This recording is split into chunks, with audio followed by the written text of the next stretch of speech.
The house was not a home, it was a fortress of solitude, a monument to a mind that had spent 50 years looking over its shoulder. Alex arrived on a Tuesday, the dry, high desert wind pulling at his city jacket, the rental car's engine ticking in the oppressive silence. The house stood starkly against the vast, empty landscape of New Mexico, a simple, pre-war structure that his grandfather, Thomas, had slowly, obsessively converted into a bunker. The windows were small, reinforced, and some still had faded, peeling remnants of aluminum foil taped to the inside, a detail Alex remembered with a knot of childhood embarrassment. He was here as the executor, a formal title for a grandson tasked with dismantling the life of a man he had loved but fundamentally misunderstood. The task was simple: catalog the assets, sell the house, and close the final, strange chapter of Dr. Thomas Reed, the brilliant Cold War-era radio astronomer who, in 1963, had famously, gone mad, been dishonorably discharged from the Air Force, and vanished into this self-imposed, paranoid exile. Alex had only the vaguest memories of the man, a quiet, intense figure smelling of old paper and ozone, who would point up at the night sky and whisper to a young Alex not about constellations, but about the watchers and the static in the blood. Now, with a set of old keys in his hand and a heavy feeling of familial duty, Alex unlocked the door, bracing himself for the dusty, chaotic legacy of a life defined by an obsession he could not comprehend. The inside of the house was exactly as he had feared, only worse. It was not the disorganized mess of a senile old man. It was the meticulous, suffocatingly organized archive of a zealot. Every surface of the small, cramped house was lined with books, not just on astronomy, but on obscure theology, Gnosticism, genetic theory, and apocryphal texts. The main living room had been converted into a command center. A wall of obsolete, vacuum tube-era radio equipment sat cold and silent against one wall, wires snaking across the floor. The opposite wall was a massive corkboard, a chaotic spiderweb of Macs, newspaper clippings, and grainy, black and white photographs, all connected by a dizzying network of red yarn. There were notes scrawled in his grandfather's elegant but frantic hand: "They don't see the instability. The code is a paradox. The cleansing is cyclical. They're listening." It was the definitive testament to a brilliant mind's complete and tragic collapse. Alex felt a profound wave of sadness. He had spent his life believing his grandfather was a man broken by the pressures of the Cold War, a victim of his own genius. Now, seeing the sheer, suffocating weight of this 50-year obsession, he felt only a weary pity. He began the grim task of sorting, of boxing up a life's work of what he assumed was pure, tragic, intellectual noise, starting with the man's study, the heart of the fortress. The study was where Thomas had spent his final days. The air was thick with the scent of old paper, pipe tobacco, and that same, strange, faint tang of ozone that seemed to permeate the entire house. It was here, beneath the heavy oak desk where his grandfather had clearly spent most of his life, that Alex felt the anomaly. His boot heel struck a floorboard that sounded wrong, not hollow, but different. Solid, yet separate. His curiosity piqued, he got on his hands and knees. The floorboards were old, warped, but one section beneath the desk seemed too perfect, it seems too clean. Using a pry bar from the toolkit he'd brought, he managed to lift the section of flooring, revealing not a simple crawlspace, but a small, hidden compartment, its interior lined with what looked like lead. Inside sat only two objects, resting on a bed of faded velvet. The first was a thick, leather-bound journal, its cover embossed with a single, strange, non-Euclidean geometric symbol. The second was a metallic artifact. Alex reached in and touched it. It was impossibly heavy for its size, fitting in the palm of his hand, and made of a seamless, dark, purplish metal that felt almost organic, its surface shifting in temperature as he held it. It was completely alien. He felt a jolt, not of electricity, but of something. a faint, subaudible vibration that seemed to resonate in his bones. His heart began to hammer. For the first time, a cold sliver of doubt entered his mind. What if his grandfather's paranoia wasn't paranoia at all? He sat on the dusty floor, the strange, humming artifact in one hand, and with the other, he opened the journal. The first page was dated October 19, 1962. The handwriting was not the frantic scrawl on the walls, it was the strong, confident, precise script of a young, brilliant scientist at the top of his game. The entry began not with paranoia, but with professional arrogance and excitement. Flashback, Thomas, 1962 Vlog 445. The night is clear. The big year is performing beyond all expectations. Alex was instantly transported to his grandfather's past. He could almost see him, a young, confident Thomas Reed, sitting not in this dusty prison, but in a gleaming, futuristic control room of the Blue Book listening post, a top-secret USAF facility deep in the Nevada desert. His official job was monitoring Soviet radio transmissions, a vital role in the high-stakes tension of the Cuban Missile Crisis, which was raging at that very moment. But his secret, unofficial passion, the one the Air Force brass tolerated, was to use the station's massive, state-of-the-art radio telescope to listen to the deep, silent static of space. He was a secret hunter for SETI, funded by the military, convinced that a signal was out there, waiting to be found. The entry continued, detailing the mundane atmospheric readings, the faint echoes of Soviet telemetry. And then, the tone of the entry changed, shifting from routine to a sudden, electric shock of discovery. 2317 Zulu. Anomaly. A strong, coherent signal from a dead sector. Not Soviet. Not one of ours. It's not a transmission, it's a beacon. And it is decelerating. Alex's hands were shaking as he read the next entry, dated only hours later. The journal described how Thomas, in a state of controlled, scientific ecstasy, had tracked the signal. It was not a transmission at Earth, but a localized signal in Earth's orbit, moving with an impossible trajectory, actively fighting atmospheric drag before its signal suddenly spiked, faltered, and then began a queer, terminal descent. The object was coming down, and it was coming down hard, its projected impact zone less than 30 miles from the listening post, deep within the cordoned-off, inaccessible desert of the test range. Flashback, Thomas, 1962. The journal entry became frantic. It's down. The signal is gone. Awaiting impact confirmation, none. Just silence. I am required by protocol to report this. I must report it to General Hawkins. He will send a retrieval team, and this event, this truth, will be buried in a concrete hangar, classified top secret until the end of time. I will never know. The world will never know. Alex read as his grandfather described the agonizing choice he faced, the choice between his duty and his desperate, all-consuming need to know the truth. He saw the moment his grandfather made the decision that would define and destroy his life. 4 o'clock Zulu. I have falsified the log. The anomaly has been attributed to solar flare interference and a catastrophic equipment malfunction. The system is down for 48 hours of repairs. Hawkins bought it. The storm on the radio gives me cover. I am requisitioning a jeep and radiation gear under pretext of checking a downed relay. I am going out there myself. I have to. Someone has to see. The entry ended there. Alex looked up from the journal, his heart pounding. He looked at the strange, humming artifact in his other hand. It was the proofs. His grandfather hadn't just gone looking. He had found something.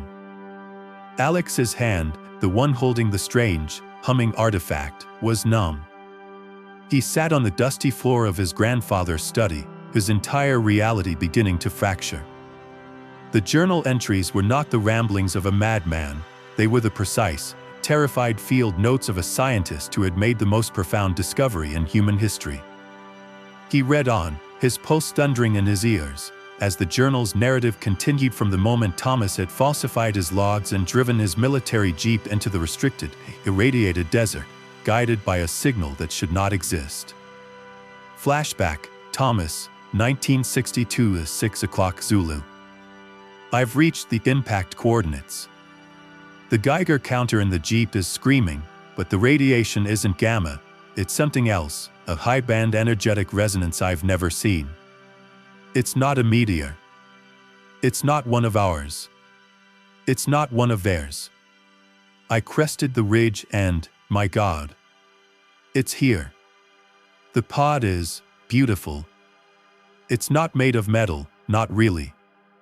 It looks like it was grown, shaped from a single piece of dark, seamless material that drinks the light. It's buried 20 feet deep in the glass-lined crater it made, the sand fused into black obsidian all around it. The air hums. It's a wound. The earth itself is wounded. But the pod, it's breached. A jagged tear in the side, as if something tried to pry it open. I'm suiting up. The radiation is off the charts. I have to see what's inside. I have to know. Alex could feel the mounting terror and excitement in his grandfather's writing. He turned the page. 6:30 Zulu. I found the pilot. I found the pilot. It's not dead. It was thrown from the breach, lying half-buried in the fused sand. I don't know what I was expecting. A monster. A demon. It's small. Frail. It looks like a child, but ancient. The skin is a pale, luminous emerald green, utterly smooth. The head is large, bulbous, no hair. It's alive. Its chest is rising and falling in slow, shallow breaths. And its eyes. I turned my flashlight on it, and its eyes opened. They are massive. Black. Like looking into a pair of endless, starless nights.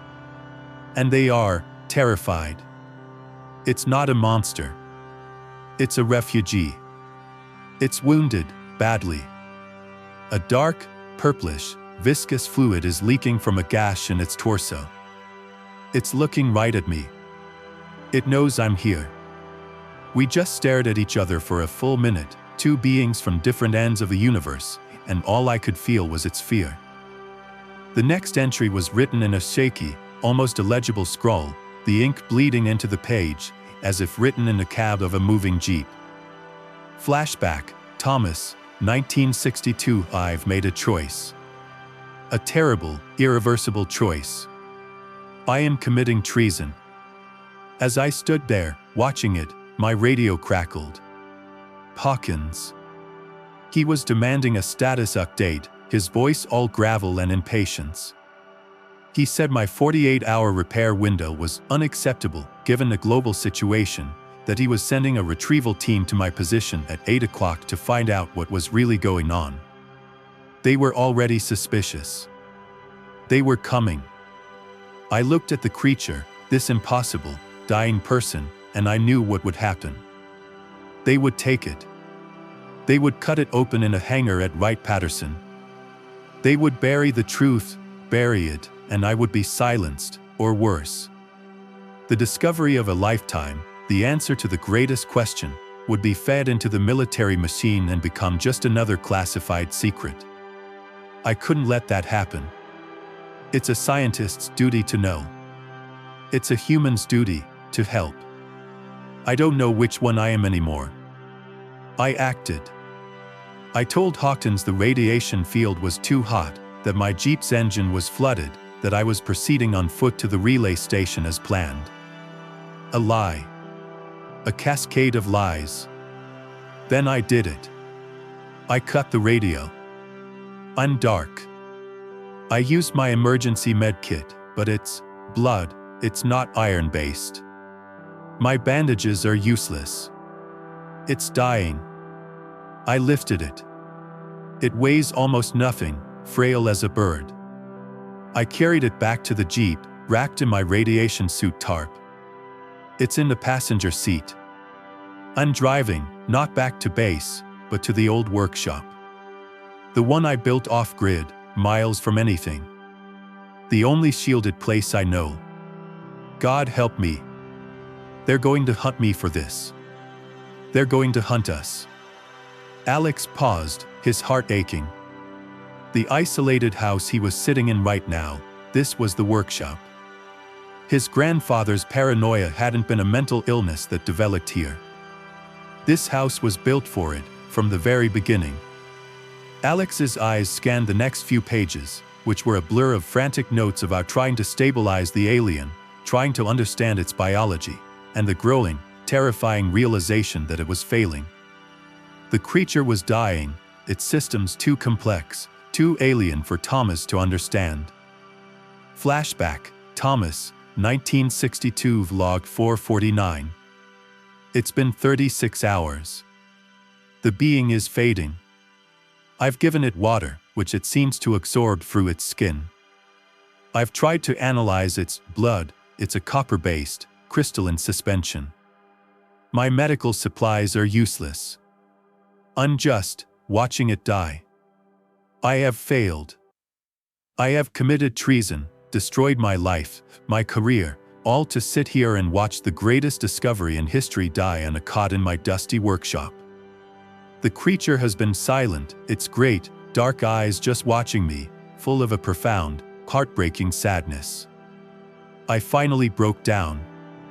I sat on the floor, my head in my hands, and I apologized.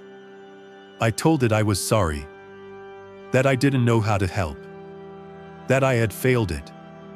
The journal entry changed, the handwriting becoming charged with a new, electric energy. And then, it touched me. Its long, slender, green fingers, cool as marble, touched my temple. And my mind exploded. It wasn't a voice. It wasn't words. It was a flood. A tidal wave of pure, unfiltered sensation.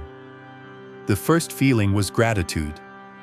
An ocean of it, so profound and so pure it took my breath away. It wasn't angry.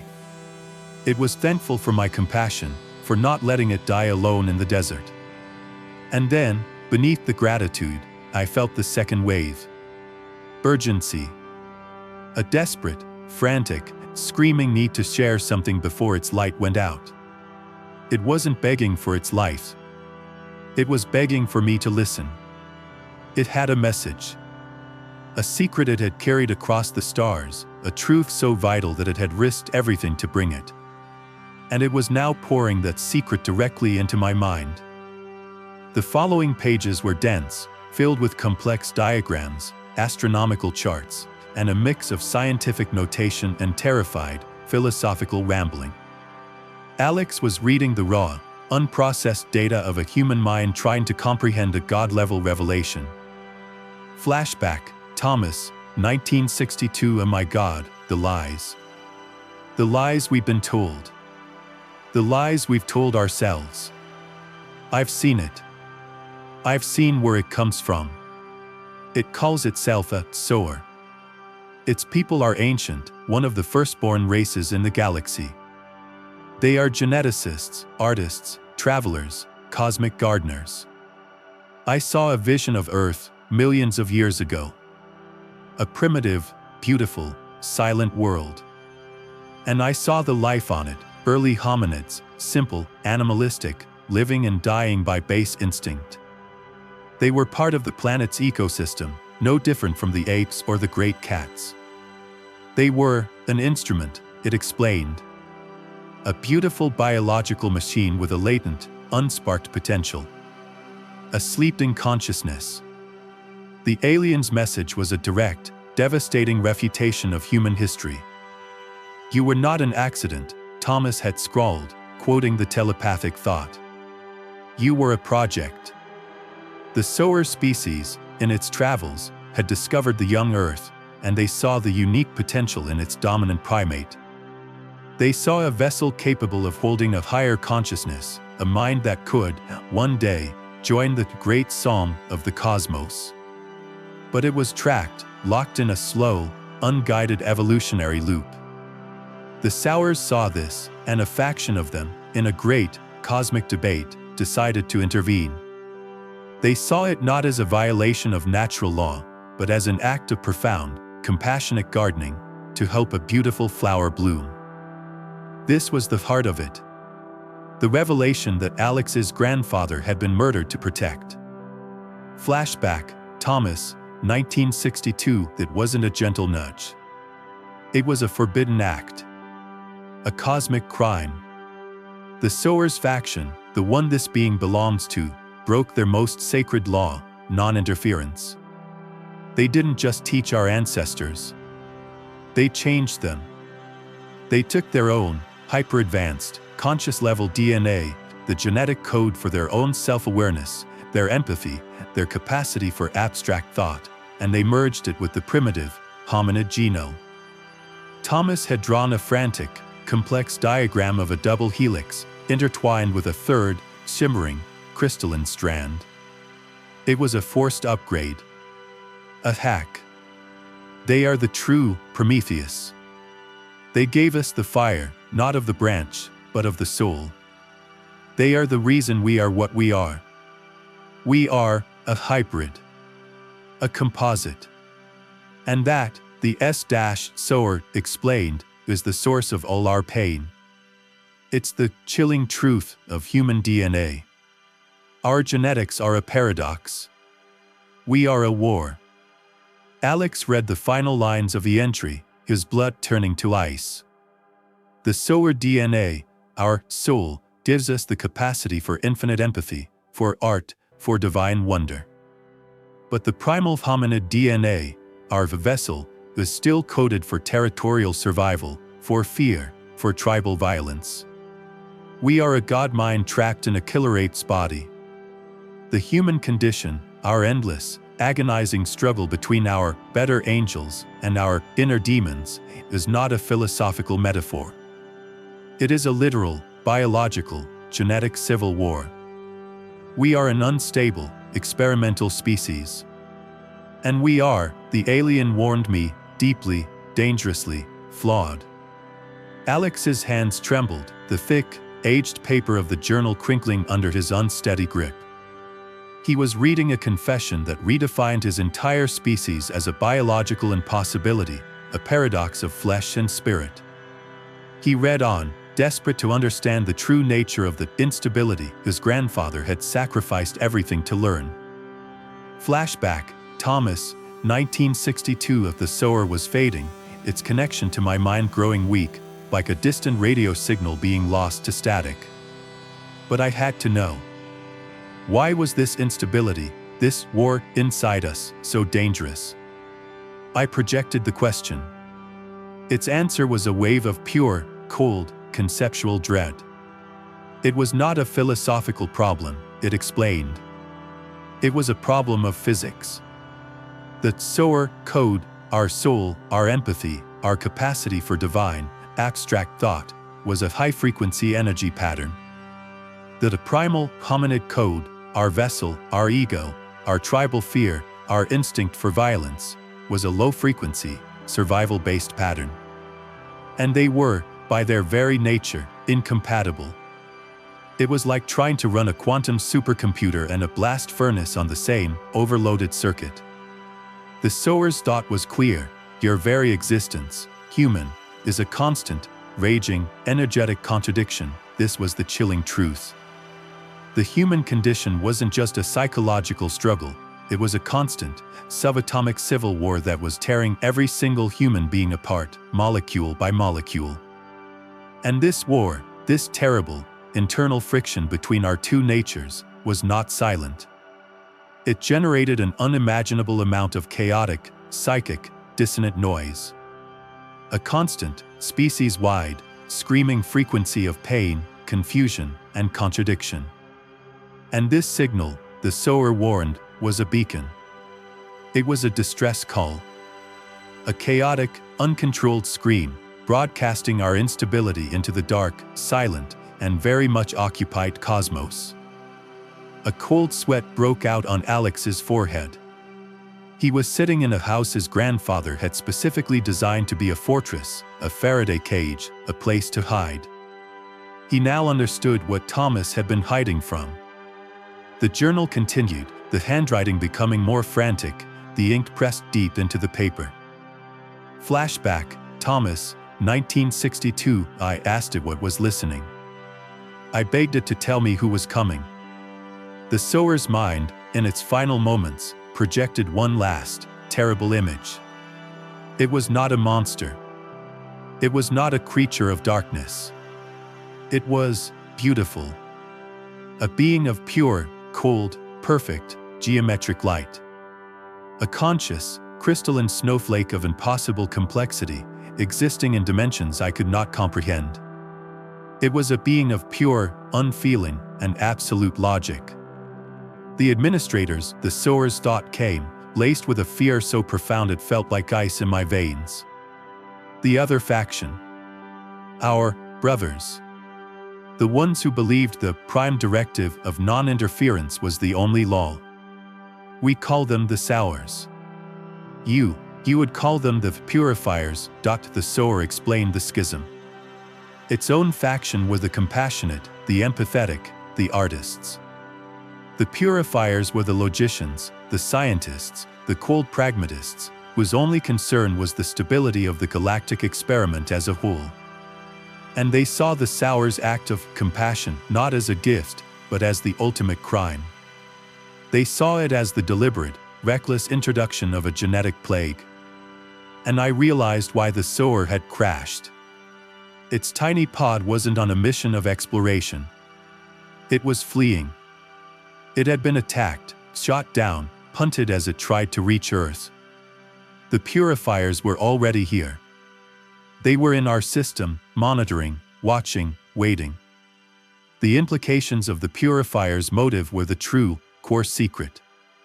Alex read as his grandfather tried to process it, to understand and why. Flashback, Thomas, 1962. The Sower's explanation was a paradigm shift that shattered my understanding of our place in the universe. I, a Cold War scientist, was intimately familiar with the concept of the Great Filter, the theoretical barrier that stops intelligent life from becoming interstellar. I asked the Sower if this was it. Its answer was yes, but not in the way we thought. Your scientists are correct to assume there is a filter, it explained. They are simply mistaken about its nature. It is not a natural, inanimate barrier, like nuclear war or climate change, which a species must overcome. The Great Filter is a conscious, external, and intelligent force. The filter is them. It is the Purifiers. Their logic was as cold as the void between stars. The Sower soul code we carry is, to them, a dangerous, unstable mutation. A contamination. They believe that any species possessing this profound internal conflict, this instability, is fated to do one of two things: either destroy itself, which is a predictable and clean outcome, or, in a 1 in a trillion chance, survive its self-destruction, achieve interstellar travel, and spread its genetic plague of chaos and self-awareness to other, stable, pure experiments throughout the galaxy. They are not afraid of our failure, Thomas. They are terrified of our success. We are a virus, and they are the galaxy's immune system. The Great Filter is not a wall we must climb. It is a culling. A deliberate, systematic cleansing, designed to eradicate the Sower infection before it can ever leave the cradle. The journal fell from Alex's trembling hand.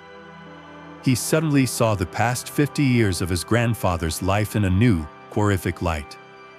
The paranoia. The isolation. The aluminum foil on the windows. It wasn't madness, it was a desperate, futile attempt to hide from a cosmic exterminator. He picked up the journal, his hands shaking, and read the next, devastating entry.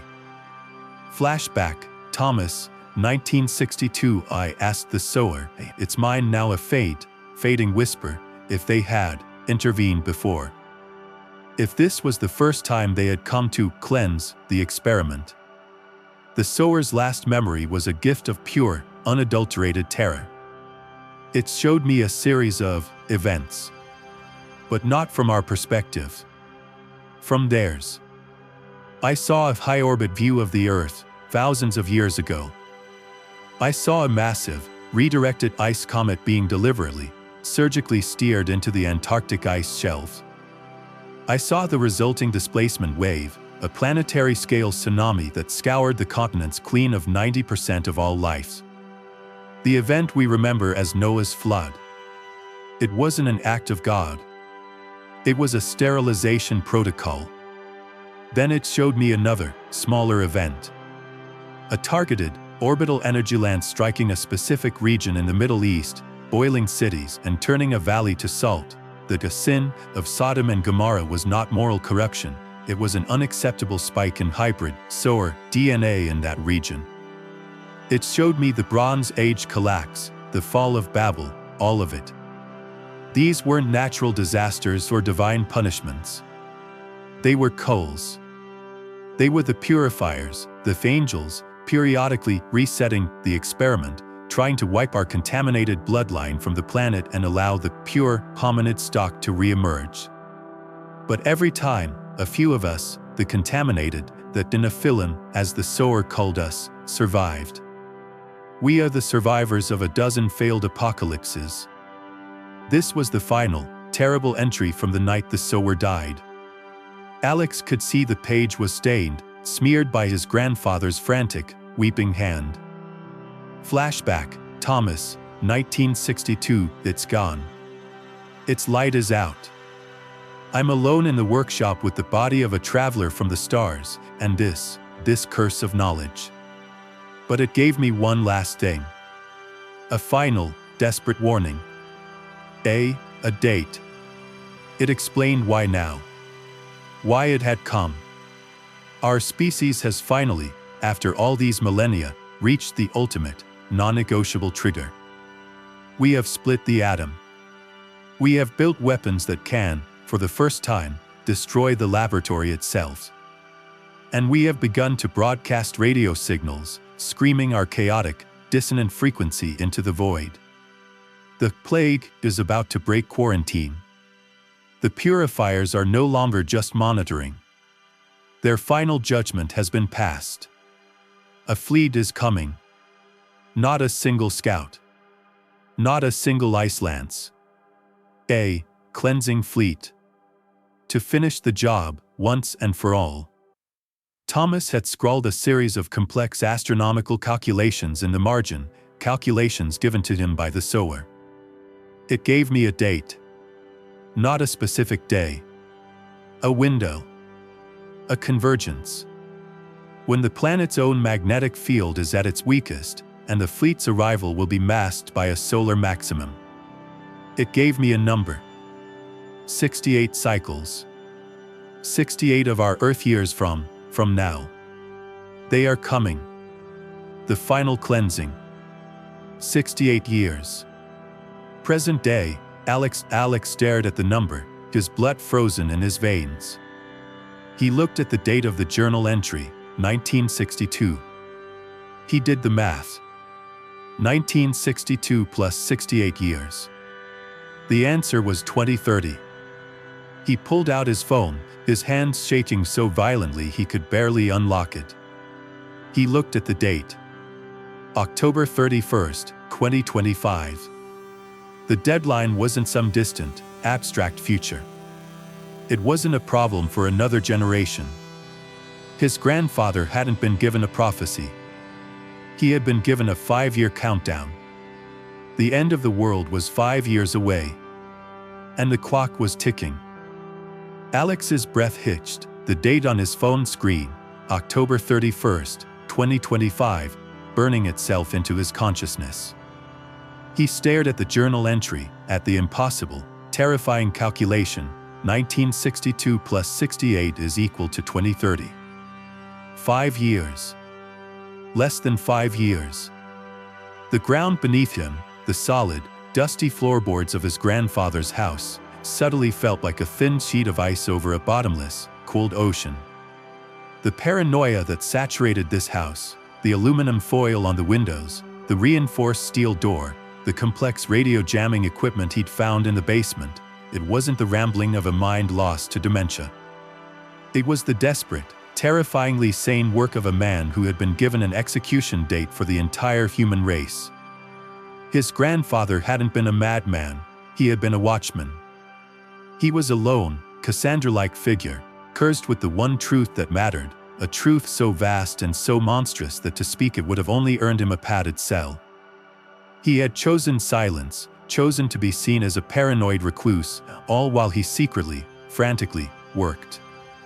He wasn't just hiding from the world, he was waiting for it.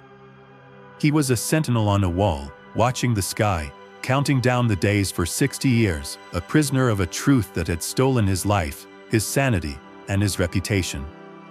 Alex finally understood the profound, crushing loneliness his grandfather must have endured, a loneliness that dwarfed his own simple, modern-day isolation.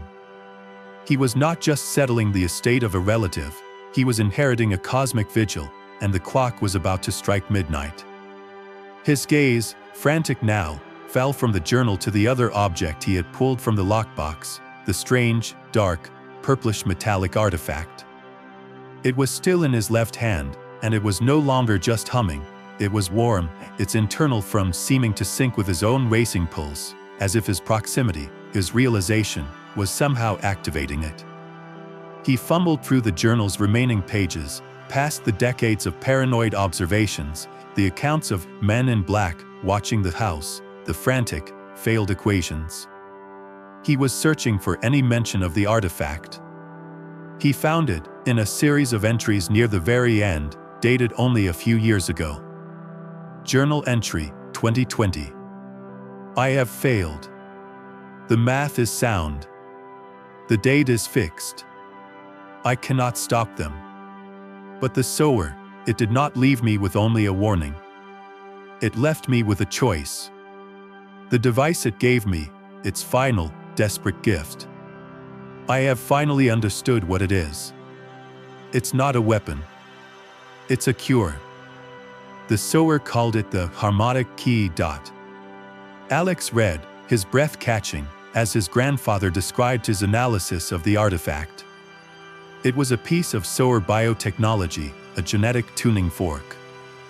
The Sower had explained that the instability in human DNA, the war between the Primal and the Sower code, could be solved.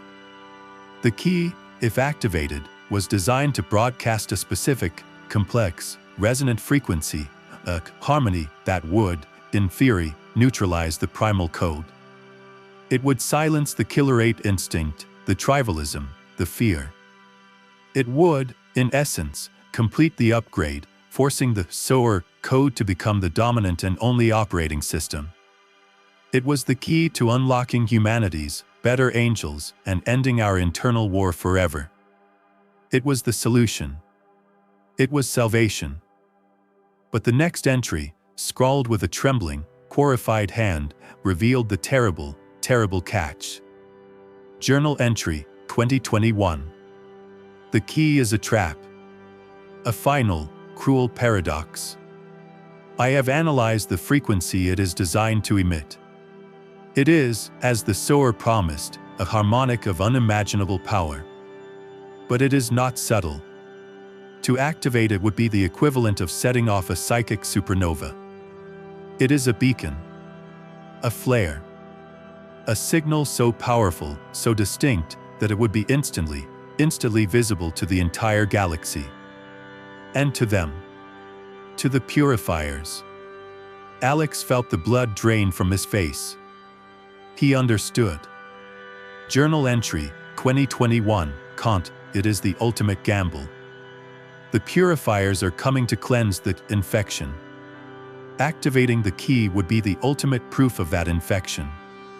It would be a confession, a sign that the virus had become self-aware and was attempting to seize control of the host. It would be like a bacterial colony subtly shining a spotlight on itself while the exterminator is on his way. It would not stop their fleet, It would accelerate it. They would arrive not in 5 years, but in 5 minutes.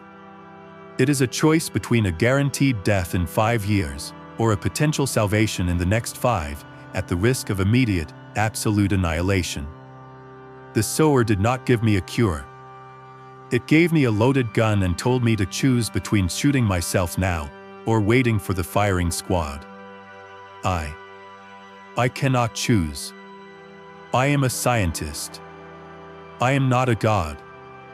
I have hidden the key. I will watch. I will wait. It is all I have left to do. His grandfather had chosen inaction, trapped by the impossible weight of the paradox. He had chosen to let the clock run out. And now, the clock had been passed to Alex. As if summoned by the thought itself, a sound, sharp and alien in the profound silence of the house, shattered Alex's world. It was the sound of a car door slamming shut. Not from the distant highway, but from outside. From his grandfather's dirt driveway. His heart stopped.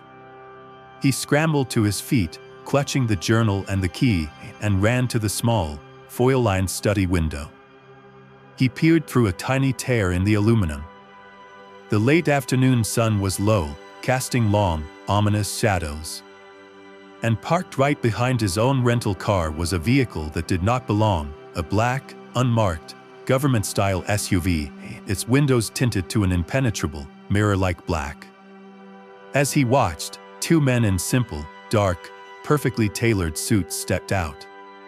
They were not soldiers. They looked like accountants or lawyers. They moved with a calm, unhurried, and utterly terrifying confidence. They did not knock. One of them, a tall man with a thin face, reached the front door and, without hesitation, raised a small, metallic device. There was a faint click, the sound of the reinforced deadbolt being bypassed, and then the sound of the front door opening. They were inside. Alex's mind flashed back to the last, frantic, paranoid entries in his grandfather's journal, the ones he had skimmed over, the ones from just a few months ago. Journal entry, 2025. They're here. The human watchers. They know I'm dying. They're just waiting. They've been watching this house for decades. They don't know what I found, but they know I found something. They're waiting for me to die, so they can finally come in and take it. Alex realized with a wave of sickening horror, his arrival, the arrival of the legal heir, had been the signal they were waiting for. They weren't just watching his grandfather. They were watching the property. They were here to claim the inheritance. He was tracked. He was in the study, at the back of the house. He heard their quiet, professional voices in the main room, the sound of them beginning a systematic, practiced search. They weren't just looking, they knew what to look for. They were heading for the study. He was in the exact same position his grandfather had been in, but his time for indecision was gone. The clock was no longer 5 years. It was 5 seconds. He looked at the heavy, humming key in his hand. He looked at the door to the study. He heard the footsteps in the hall. He knew, with absolute certainty, what these men were. They were the other enemy. The human element. The ones who would take this key, this divine power, and turn it into a weapon, a tool of control, a means to enslave the very species it was meant to save. They were the physical embodiment of the primal, chaotic, power-hungry code his grandfather had written about. He had 2 choices. Let them take it, ensuring humanity would be enslaved by its own kind, right before it was annihilated by the Purifiers. Or, he could make the choice his grandfather couldn't. He could take the 1 in a trillion chance. He could roll the dice. He could show the watchers, both human and alien, that the Sower's gift was not a virus, but a cure.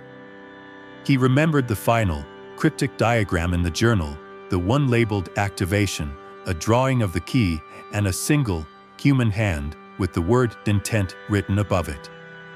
It was a choice. A conscious, human choice. The footsteps stalked outside the study door. A hand rested on the doorknob. The doorknob turned. As the door began to swing open, Alex made his choice. He was not a soldier. He was not a scientist. He was just a grandson, a man who had loved his paranoid grandfather and now finally understood him. He would not let his grandfather's sacrifice, his 60-year vigil of suffering and silence, be for nothing. He would not let the human agents win. And he would not let the Purifiers win. He gripped the heavy, warm, alien artifact with both hands, shut his eyes, and pushed his will into it. He didn't just hope for a solution, he demanded one. He poured all his fear, his grief, his love for his grandfather, his desperate, irrational belief in his flawed, beautiful, self-destructive species, into the key. The two men in suits burst through the door, their hands reaching for him, their faces a mask of cold, professional intent. And in that same instant, the key responded. It did not explode. It bloomed. A low, soft, vibrational hum instantly spiked into a deafening, planet-wide song. A column of pure, white gold, harmonious light erupted from the device, blasting through the ceiling of the study, through the roof of the house, and punching a perfectly clean, impossibly straight hole into the late afternoon sky. It was a beacon. A flare. A signal of defiance aimed at the entire cosmos. The two agents stalked, their hands frozen, their faces turning from cold confidence to sheer, abject terror as they stared at the pillar of divine, terrible light that had just announced humanity's presence to the heavens. Alex stood in the center of the beam, his body illuminated, his face a mask of terror and defiant, world-breaking hope, staring up at the sky. He had made his choice. He had reset the clock. The final game, against both the monsters among them and the gods above them, had just begun.